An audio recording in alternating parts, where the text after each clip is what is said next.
Ya Kamal kan Nas Vision TV mi jira menu go subscribe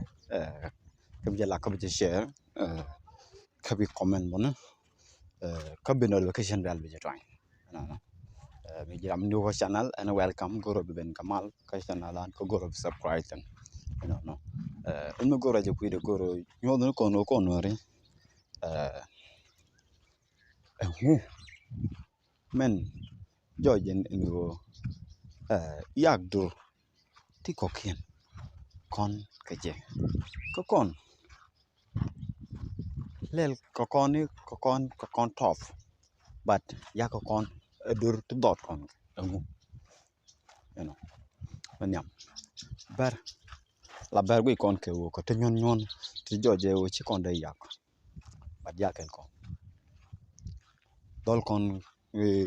tiam kon ko kormai kami me de lana je dato ngu makula men chi kon lo lani men ko kon ram keje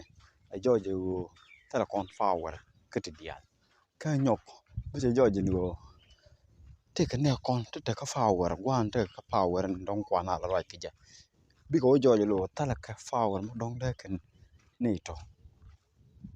yaku de ni dial de ka fa ni na ka level ke ngu ana mon ni jam go bi jogor ka comment section no bana ko re la kon tan bana galat ay chang